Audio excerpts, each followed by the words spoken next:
Bonjour à tous et bienvenue dans une nouvelle vidéo. Aujourd'hui, je vous parle de mon 8e mois de grossesse. Alors, je vais vous parler des symptômes que j'ai ressentis, vous faire un bilan d'où en est mon poids, mon ventre, mes ressentis, mes envies, mes préparations, tout ça. Donc, c'est parti, on commence tout de suite par le premier point, le poids. Alors où j'en suis au bout de 8 mois de grossesse, j'ai pris 14 kilos. Je suis actuellement dans mon dernier mois de grossesse. Ça me fait bizarre de me dire que dans quelques jours, je peux accoucher à tout moment, on n'en sait rien. Je n'ai plus aucun rendez-vous de prévu, donc là vraiment c'est moi et mon ressenti. Si jamais je sens que ça y est, et bien go à l'hôpital. Donc le poids, voilà, 14 kilos depuis le début. Là du coup, vu qu'il me reste encore quelques temps normalement avant la date prévue de mon terme, je pense que je vais prendre encore plus. Je vous dirai ça dans tous les cas dans le point que je ferai en dernière vidéo sur finalement ma fin de grossesse. Alors concernant les symptômes que j'ai pu ressentir ce mois-ci, ils ne sont pas tellement différents des mois juste précédents, mais j'ai pu quand même ressentir quelques changements que je n'avais pas eu encore jusqu'à maintenant. Alors ces changements, c'est de plus en plus de mal à dormir, mais vraiment pire qu'avant. Avant j'avais des petites insomnies, voilà, je me réveillais souvent vers 3-4 heures du matin. J'allais aux toilettes, je faisais des petits allers-retours et puis hop, je me rendormais. Je me réveillais, mais là, parfois, je n'arrive plus du tout à dormir. C'est-à-dire que le soir, je vais m'endormir puisque je suis assez fatiguée quand même en fin de journée, selon ce que j'ai fait dans la journée ou pas. Je suis quand même assez fatiguée en fin de journée, donc je vais m'endormir, mais je vais vite me réveiller et il se peut que je me réveille à 3 heures ou 4 heures et ne jamais me rendormir après de la matinée. Donc c'est à dire que j'en arrive à tellement j'attends de m'endormir, je n'y arrive pas, et bien je me lève et puis je commence ma journée en pleine nuit. Alors en général quand ça me fait ça, du coup je ressens un coup de barre, mais vraiment fatiguée en pleine matinée, et c'est souvent le matin que j'arrive à dormir, à faire une sieste le matin en fait.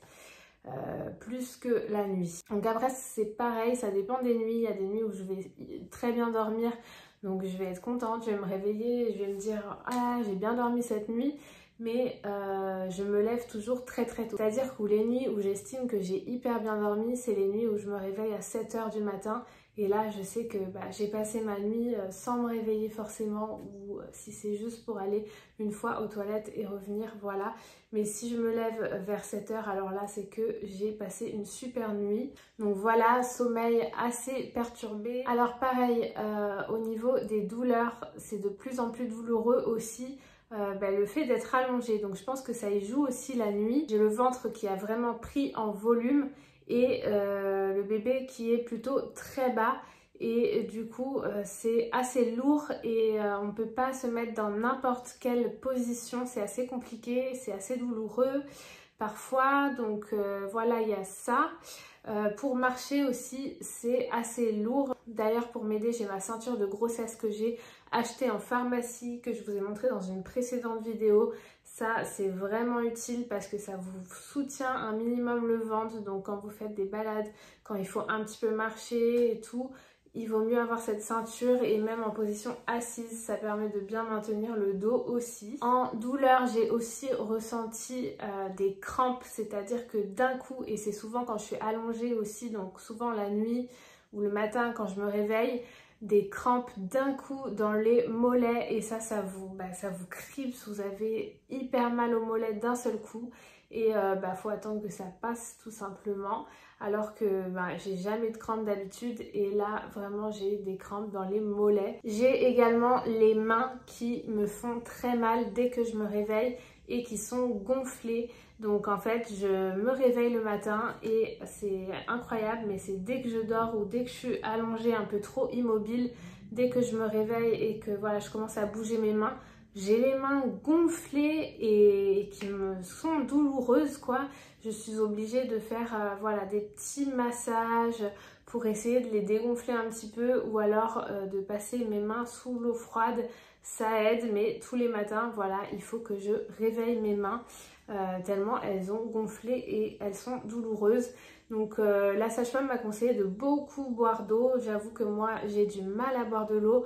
Donc j'essaye absolument de me forcer parce que je sais que c'est hyper important et ça peut aussi réduire les œdèmes comme ça si vous souffrez aussi de gonflement. Ça peut être aussi les pieds.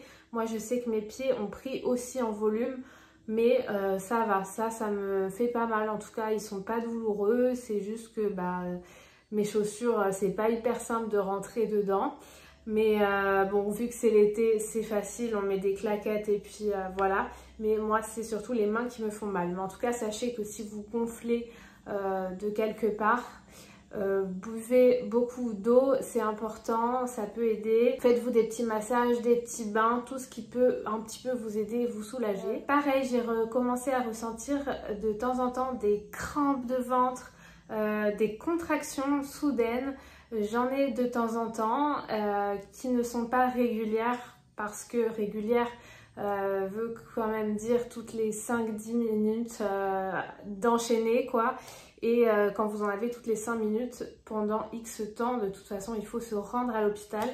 Moi j'en ai pas toutes les 5 minutes, mais le soir surtout j'ai pas mal de contractions, surtout le soir, ouais, c'est vrai que c'est surtout le soir. Ou alors ça me prend quand je marche aussi. Donc ça c'est pas pratique parce que d'un coup je marche et d'un coup tac je sens une contraction, je suis obligée de m'arrêter, de me pencher un petit peu en avant. Ça me fait du bien d'avoir un peu le ventre dans le vide quand j'ai une contraction. Je souffle bien et ça passe, hein, c'est hyper rapide pour l'instant ce que j'ai. Mais voilà, j'en ai de plus en plus en tout cas. Mais pas régulièrement assez pour que j'aille accoucher. Au tout début de mon 8e mois, j'ai encore eu un épisode de transit compliqué. Donc j'ai eu de nouveau des diarrhées que j'ai cette fois-ci résolvées rapidement grâce à un médicament prescrit par le médecin. Donc ça s'est vite passé. Mais du coup après, hop, constipation, rebelote, transit compliqué. C'est vraiment pas simple pendant la grossesse le transit. Mais voilà, cette fin de 8e mois, franchement, ça a été... Il y avait toujours de la constipation, mais pas au point à ne pas aller aux toilettes durant une semaine. Donc là, ça va jusqu'à maintenant. On va dire que c'est à peu près correct. De toute façon, n'hésitez pas à manger des fibres, des légumes verts, des choses qui peuvent vous aider. Il y a certaines sages-femmes ou certains médecins qui donnent aussi des petits suppos ou des petits compléments qui peuvent aider. Donc renseignez-vous auprès des personnes qui vous suivent, vous, pour voir ce qui est le mieux adapté pour votre cas. En ce qui concerne ma peau, j'ai toujours eu de temps en temps quelques boutons qui apparaissaient. J'ai eu des semaines où je n'avais pas de boutons, j'étais hyper contente et hop, la semaine d'après, plein de boutons qui apparaissent d'un coup. Là, j'en ai encore un sur le menton. Mais ça va quoi, sinon je suis quand même assez épargnée par rapport au tout premier trimestre de grossesse. Au niveau de l'appétit est redevenu normal, j'ai envie de dire entre guillemets normal. C'est que je ne peux plus manger de big assiettes comme j'ai pu le faire avant. Là, je mange des assiettes normales. Si vraiment j'ai faim, je me resserre et voilà, je complète avec un petit yaourt, un petit dessert. Mais en général, je suis vite rassasiée. Donc, je me fais une assiette vraiment normale et pas trop grande dès le début. Quitte à en reprendre par la suite, je préfère. Mais je me sens assez rassasiée rapidement. Je pense que c'est parce que bébé appuie quand même sur l'estomac et du coup vous pouvez pas manger de grosses quantités. Donc ça c'est pareil quand j'ai eu ces problèmes vraiment d'estomac avec problème de transit. On m'a conseillé de manger en petites fractions. C'est-à-dire pas de gros repas d'un seul coup, mais faites plutôt des petits repas si vous souffrez de ça. Comme ça, vous avez le temps de digérer des petites quantités et pas une grosse quantité où bébé va appuyer dessus et ça va pas aller ensuite. Voilà, à ce niveau-là, j'ai pas eu d'envie particulière en plus. En plus, je sais que c'est bientôt la fin de grossesse et que je vais pouvoir remanger tout ce qui est cru, les crus, etc. Donc, je suis plutôt contente. Et je sais que ça arrive bientôt, donc voilà, encore un mois à patienter, à faire attention à ne pas manger ces petites choses-là. Au niveau de mes derniers rendez-vous médicaux, du coup j'ai eu ma dernière échographie au tout début du 8e mois. Tout allait bien, le bébé était déjà positionné la tête en bas et depuis il n'a pas bougé parce que j'ai eu là très récemment mon dernier rendez-vous à l'hôpital qui m'a confirmé que la tête de bébé était déjà bien engagée dans le bassin. Le bébé est estimé à un poids un peu plus haut que la courbe, donc si jamais je vais jusqu'au terme, on me l'estime à 3,6 kg, voire plus selon comment bébé grossit. Donc ça sera plutôt un beau bébé. Après, voilà, les estimations, je sais pas si à chaque fois c'est fiable. Donc on verra bien, je me prends pas la tête. En tout cas, je sais que si j'accouche en avance, bébé aura un poids très convenable, donc j'ai pas de souci à me faire là-dessus. J'ai aussi eu mon rendez-vous d'anesthésiste, donc ça en fait c'est tout bête, c'est un rendez-vous où juste on vous pose plein de questions pour voir si oui ou non on pourra vous faire la péridurale ou non. D'autant plus si vous avez une grossesse tout à fait normale avec pas de césarienne de prévu, que vous avez voilà, de prévu d'accoucher par voie basse, que le bébé est positionné la tête en bas, que ce n'est pas une grossesse à risque, que ce n'est pas une grossesse gémellaire,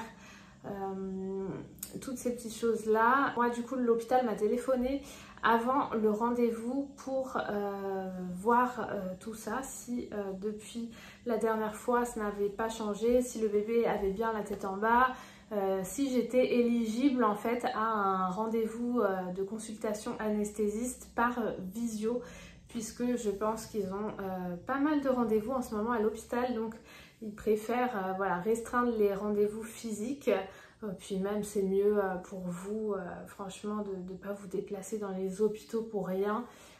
Si vous pouvez avoir le droit au rendez-vous visio, faites-le, sauf si vraiment vous avez un doute ou voilà, ou si jamais de toute façon vous n'êtes pas éligible, ils vous le diront et là vous serez obligé de venir sur place. Mais du coup moi, vu que c'était prévu par voie basse, j'ai qu'un seul bébé, elle est bien positionnée, la tête en bas, je ne fais pas d'allergie particulière, de choses comme ça. On m'a prévu le rendez-vous par visio et en fait en visio ça dure vraiment pas longtemps, 10 minutes maximum. On vous pose plein de questions, savoir si vous avez déjà eu une anesthésie, s'il y a des complications dans la famille, des maladies, si vous prenez un traitement, si vous fumez, si vous souffrez de choses particulières. En fait, on vous demande tout ça et selon tout ça, on vous dit si oui ou non vous avez la possibilité d'avoir la péridurale. Dans la majorité des cas, oui, on a la possibilité de l'avoir. Et ensuite, si vous avez des questions, vous pouvez les poser à ce moment-là. On vous explique vraiment comment ça va se passer, comment ça se déroule. Voilà, tout ça. Donc, si vous avez des questions, n'hésitez pas à me les poser puisque maintenant, je suis au courant de comment cela va se passer. Après, il peut toujours y avoir des petites choses de dernière minute qui ne se passent pas comme prévu, comme le fait que la péridurale ne fonctionne pas, mais dans ces cas-là, on vous rassure, en général, il n'y a pas de raison pour qu'elle ne fonctionne pas, donc on vous la repose, ou peut-être qu'on vous change de côté si c'est sur un seul côté qu'elle ne fonctionne pas. Voilà, vous avez toujours les médecins à proximité de vous pour voir pourquoi ça va pas. Donc ils sont vraiment là pour vous et pas pour faire n'importe quoi. Enfin voilà, si vous n'avez pas de contre-indication, normalement il n'y a pas de soucis à vous faire là-dessus. Ensuite, les dernières étapes qu'on a fait durant ce mois-ci, alors c'est de faire la reconnaissance anticipée de bébé. Donc ça c'est pour les couples non mariés vu que vous n'avez pas de livret de famille et tout, vous allez reconnaître bébé à la mairie anticipée en fait. Et comme ça, les papiers qu'on vous remet, vous les apportez le jour J à l'hôpital, le jour de la naissance. C'est le papa qui va s'occuper d'aller déclarer votre enfant. Si dans votre hôpital il y a un état civil, vous n'êtes pas obligé d'aller à la mairie de la ville de naissance, mais si ce n'est pas le cas, là papa est obligé d'aller faire la déclaration à la mairie directement. J'ai également eu ce mois-ci mes cours de préparation à l'accouchement. Donc ça, franchement, si c'est votre premier bébé, c'est important, je trouve, de suivre ces petits cours-là, sauf si vraiment vous êtes renseigné ailleurs et que vous n'en ressentez pas le besoin. Mais si vous vous posez plein de questions, si vous appréhendez certaines choses, ça peut vraiment être bien de suivre ces cours-là, même si vous êtes renseigné avant, vous avez lu des livres, etc. Ça peut toujours être sympa puisqu'en plus, en général, vous êtes plusieurs lors des cours. Nous, les cours se sont passés en visio, mais on était plusieurs filles à assister aux cours de la sage-femme. Ça permettait que chacune pose des questions, chacune exprime ses souhaits, se présenter. Et la sage-femme, à chaque fois, aborde les thèmes différents qui sont hyper importants, à savoir l'accouchement, le travail, l'allaitement, plein de détails dont on ne sait pas en fait, et le fait qu'elle aborde ça dans des cours, et bien tout de suite on a des questions qui nous viennent en tête qu'on n'aurait pas pensé avant. Vraiment ça nous prépare à tout ce qui peut se passer, et comme ceci, le jour J, en fait, on ne sera pas choqué si tout ne se passe pas tout beau, tout rose comme on l'avait imaginé ou comme on l'avait pensé. Au moins, on est préparé à toutes les possibilités qu'il peut y avoir, même si c'est plus rare certains cas. On sait que ça peut arriver et franchement, c'est bien d'être averti puisque je pense que la majorité des femmes qui sont choquées de leur accouchement n'ont peut-être pas été mises au courant de ces choses-là avant de passer par là, et c'est bien dommage puisque les cours vous sont proposés, les cours de préparation à l'accouchement, n'hésitez pas à en faire, ça peut être pas mal pour un premier bébé en tout cas. Donc nous c'était des cours très classiques en visio, et on parlait juste de tout ça, mais je sais que vous avez certaines sages-femmes qui pratiquent des cours un petit peu différents avec des piscines, des petites choses comme ça, des séances de sophrologie, de relaxation. Nous on avait à chaque fin de cours une petite séance de relaxation, mais c'est tout, vu que c'était en visio, c'était chacune de son côté, voilà, des petits exercices de respiration. Mais renseignez-vous, je sais qu'il y a des sages-femmes qui proposent des cours d'accouchement un peu différents, un peu plus sympathiques, et ça je pense que c'est encore mieux pour un second bébé ou des grossesses suivantes. Quand vous avez déjà la théorie, et ben pourquoi pas pratiquer des petits cours de préparation un peu différents pour peut-être passer aussi à un accouchement différent. C'est aussi lors du début de ces cours qu'on m'a remis la feuille de fourniture pour faire sa valise pour le séjour à l'accouchement, et du coup c'est dans ma 34e, 35e semaine que j'ai préparé toutes mes valises. D'ailleurs je vous laisse aller voir les 2 vidéos que j'ai faites à ce sujet si ça vous intéresse. Et puis c'est tout pour ce 8e mois, tout est préparé.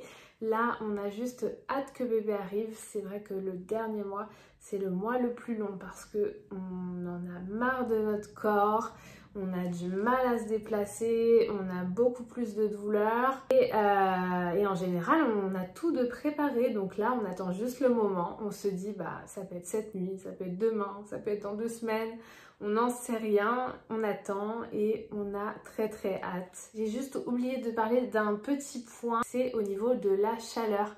C'est très compliqué d'être enceinte en plein été, ou surtout quand il fait très chaud, des grosses chaleurs, parce que vous avez l'impression de ressentir 2 fois plus la chaleur, d'être 2 fois plus essoufflé. Faut beaucoup boire, n'hésitez pas. Et là au début du 8e mois il a fait très chaud certes, mais là ça s'est plutôt calmé. J'ai envie de dire, je m'en fiche un peu si j'ai un mois de juillet totalement pourri. Pour une fois je serai un peu mieux durant ma grossesse. Mais voilà, après, si vous prenez bien vos précautions, que vous n'allez pas sous le soleil en plein cagnard, vous mettez un ventilo chez vous, un peu de fraîcheur et tout, ça devrait bien se passer. Reste à voir quelle température il fera quand on ira à l'hôpital, puisque vous êtes nombreuses à m'avoir dit que dans les chambres, il fait très très chaud, puisque évidemment, il n'y a pas la clim pour bébé. Donc on verra bien tout ça. En attendant, moi je vais vous laisser ici. Je vous retrouverai peut-être pour la prochaine vidéo pour vous parler des derniers moments de grossesse et de mon accouchement. En attendant, je remercie toutes celles qui m'ont donné plein de petits conseils pour faire ma valise de maternité, pour que mon séjour soit le plus agréable possible.